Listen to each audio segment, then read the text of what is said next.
everyone, welcome to another edition of Willie's Ramblings and Pickups.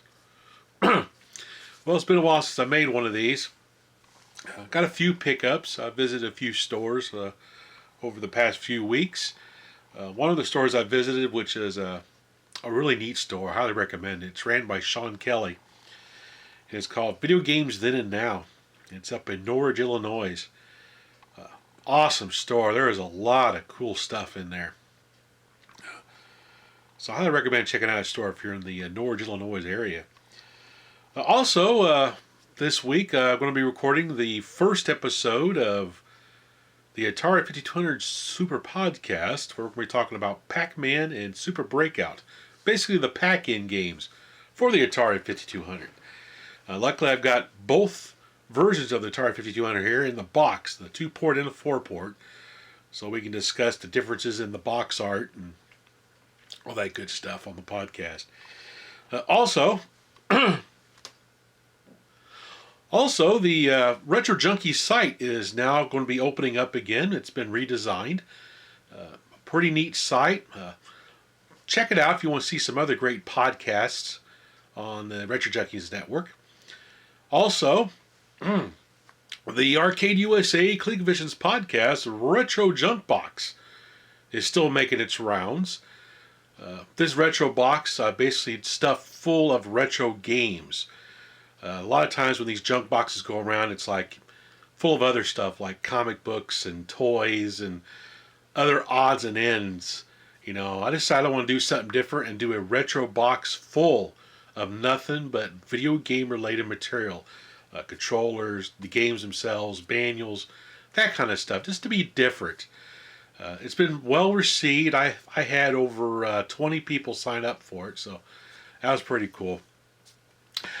And then finally, before we get to the pickups, I'm going to be up in Columbus, Ohio, the weekend of May 16th for Korg Busters. They're putting on a video game tournament up there. Basically, it's going to celebrate, the Sega Genesis. They're going to play some Sega Genesis games, and also the defunct Blockbuster video people. So it's kind of cool. I'll be up there on May 16th. It starts at 9 a.m. It goes through 6 p.m. It's at the Marriott Courtyard. That's over in 2350 West Belt Drive. There's a $5 entry to get into the show. So yeah, head up there if you're going to be in the Columbus area and come check it out. I'm going to try my hand at least a couple of the games you're going to play. Sonic 3 and Virtual Racing. So, well, should be a good time. So now let's get to the pickups. One of the first things I picked up, this was a great $5 find down at the Swaps. I found this last weekend. But I found what is this? A Sega Game Gear in the carrying case. Pretty cool. Let's open this thing up. I like finding these old cases like this. They're really neat. Got a Sega Nomad one too, which I really like because it has the color stitched name Nomad on the front of it, which is really awesome. But anyway, gotta go back here. So it's got the little Game Gear in there, power supply, got some games in there. Pretty cool. Game Gear is a pretty neat system. I just wish the screen was a little better on it. Think about doing the LED backlight mod on it to make it look a little better and give it a little bit better battery life. Okay, the next thing I picked up was for the Intellivision, The Jetsons, Ways with Words. Found this up in Chesapeake, and it was 50 cents.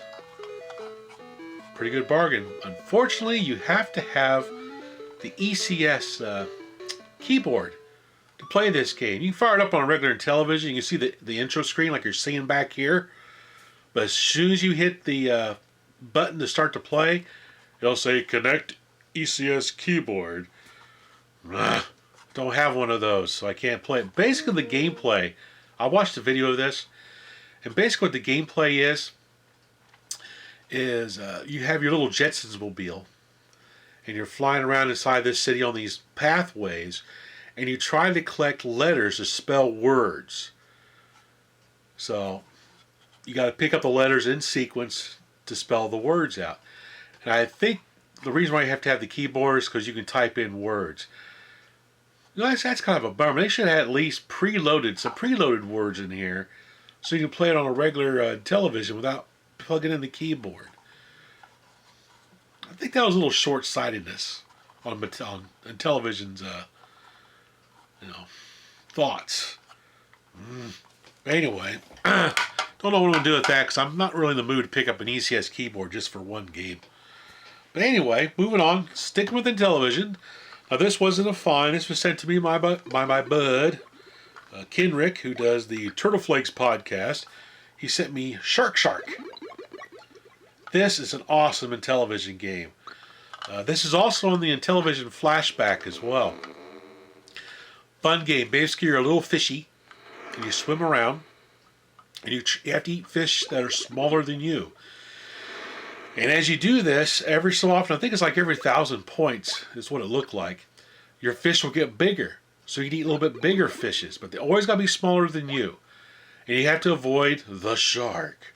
The shark roams around. Sometimes it'll chase you. You got to stay away from the shark's mouth, otherwise he'll eat you. You also got this little crab dude at the bottom of the screen. It kind of jumps up if you get too close to the bottom of the screen. It's kind of funny. Awesome game. It's one thing I like about my Intellivision. They had some pretty innovative games on there. They were really fun. This one is a top 10 game of mine. I love Shark. So I highly recommend playing that game. It's pretty cool. Now we're going to move on to my Atari 7800, where I found Xenophobe. I love Xenophobe on my Atari Lynx. So I was pretty happy to find it for my Atari 7800. Now, it is a 2-button control game, so you're going to have to use that funky Atari 7800 stick, or you have to do a mod and maybe use a Genesis controller where you've modded it to use the B and C button on your Atari 7800, which I need to do that for mine eventually. Luckily, my 7800 stick I modified to have micro switches in it, so it works it's very responsive, and I don't really have a problem with it at all, but a stock one, that's real bad. Awesome game. Recommend this one to add to a collection if you don't have it. Then on my Atari 2600, I found on US Games Picnic.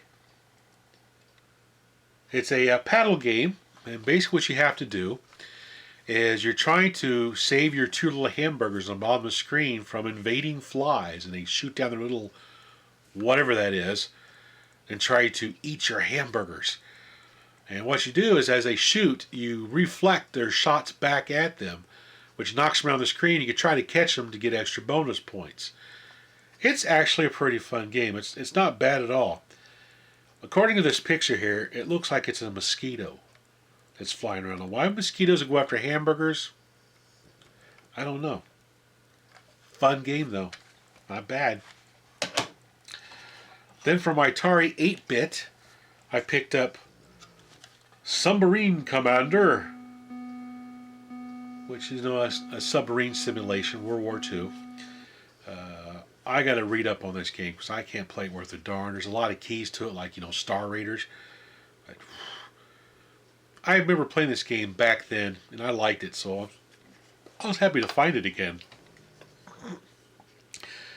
Then the next game I picked up is K-Star Patrol for the Atari 8-bit. Side-scrolling shooter game. And basically what you're doing here is you're defending your starships, where they're on the side of the screen there, from invading alien attackers. They'll try to get by you and smash into one of your starships. And those are extra ships of yours that you can play with. You do have the option, if you got a bunch of enemies coming at you, you can hit a button, not hit your button, but you hit back on your joystick, which you activate an energy shield to keep alien attackers from hitting a ship behind you. You only have so many times you can do that, though. It's actually a pretty nice shooting game. It's not too bad. It's a little bland, but it's playable. And then for my Game Boy Color, I picked up Wings of Fury. Awesome game. Now, the screen you're seeing behind me is not on my Game Boy Advance or on that GameCube player I got. I just went online and found a online Game Boy Color emulator and just played it on my computer. So it'd show up better on the camera. I'll probably stop shooting these games on my Game Boy because it looks kind of, doesn't look as good. But this game is fun. Basically, you're flying a World War II fighter. It looks like it's a Hellcat. Animations are really well done on the airplane itself. You could drop bombs, you shoot your machine guns, you're bombing like enemy bunkers and hospitals and other things you bomb on the ground. Fun game. It is a lot of fun. I recommend this to add to your Game Boy Color collection if you don't have it. I like trying to go back and land on the carrier. It's kind of challenging. Usually I hit the deck and spin around. But hey, any landing is a good landing if you can walk away from it. Next thing I picked up for my Sega Master System is I found a copy of Ghost House, the little wafer card thing. This is another really fun game. It's a platformer. You're running around in a haunted house or in these caves, and you pick up these different objects. You have goblins to pick up for health. There's other things that you can pick up. You got enemies you got to avoid, like bats and little ghosts, like blue ghost guys and things. My pug is very tired. Snorfel had a late night. But anyway, recommend getting this game for your Sega Master System if you don't already have it. It's a fun platformer game. I'm pretty happy with it. This I picked up at Sean Kelly's store up in Norwich, Illinois. Video Games Then and Now. So he's got a lot of cool stuff there. I can't recommend visiting that store enough. It's really awesome. And then I ordered in for my Atari 5200 Tempest. This was a prototype game that was never released on the 5200 originally. And a programmer on Atari Age, I believe. Is his name on here? I guess I should have found his name. Oh, there it is. Programmed by Keithan with graphics by Michael Kosaka. Great game. It's really well done on the Atari 5200. Of course, you use your analog joystick, and basically the farther you move your joystick over, the faster your little critter will spin around the maze. It's a little hard getting used to because I was kind of hoping they just had it so you just spun your controller around like this to go around the maze. So wherever you point would be where your guy was. That's what I would have done if I would have done something like this. I did make a paddle controller for my Atari 5200, and it seems to work a little bit better with that because you can actually just barely twist right and left on the paddle to get you to move around, but still it's a little confusing. I guess the best way to play this game is going to be with a 5200 trackball. It says 5200 trackball compatible. So when I get a trackball, I'm going to try it with that, see how it works. This has 96 levels in it. Wow. Cool. Atari Age has some great stuff on their store. Awesome. Now, I've got one of those Atari Max cartridges for my 5200, so I'm not really going to collect cartridges for it. I don't really have the space for them around here. But there are certain games I'm going to pick up in the box that are my all-time favorites on the 5200. And I found the first one while I was up there in Chicago, and that was Star Raiders. Love Star Raiders on the Atari 800. So I decided to pick it up on the 5200 too. Plays really well, even with that crazy analog joystick. It plays really well. One of the nice things about this version of Star Raiders as compared to the Atari 800 version is instead of stopping and looking up at your keyboard and hit a key like to do things, like of speed and hyperspace, galactic map and all the good stuff, it's all on your controller itself. You got a little overlay that comes with it that you can select your speed and everything like that right on the controller in your hand. So as you play the game, you get used to it. you just instinctively will start hitting keys on your keypad as you're playing the game. Not have to take your attention off the action while you're looking at the keyboard. That's one of the nice things about this version on the 5200.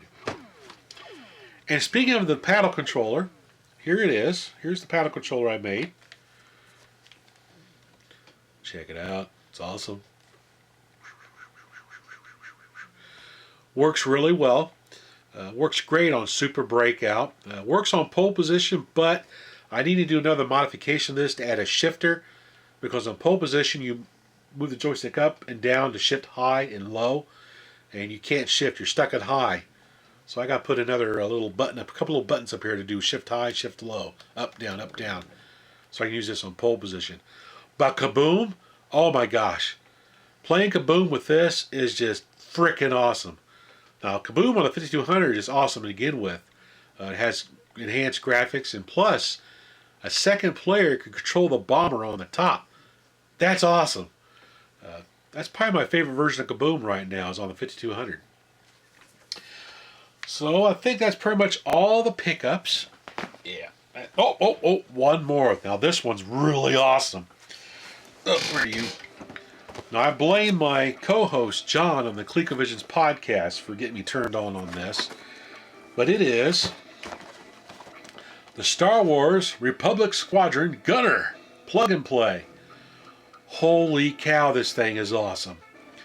It's got a lot of different missions. You have, outer space, which looks a lot like the Star Wars arcade screen. It's awesome. They have trench levels and gunner levels where you're trying to defend your ship from invading robots on the ground. I can't say enough about this plug and play. I'm not a big plug and play collector, but this I had to have. And the motion control is awesome. Basically, you just move your joystick, not your joystick, you just move your handles around like you're flying. And the cursor moves around on the screen. It's very responsive. There's no lag, and it's very accurate. Let's watch the game for a little bit, man. It is freaking awesome.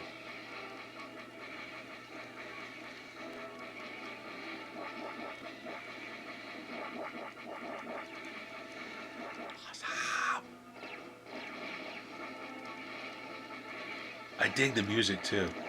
Dun, dun, dun, dun. Cool. Well, anyway, that's all the pickups for this week. Thanks for watching.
Uh,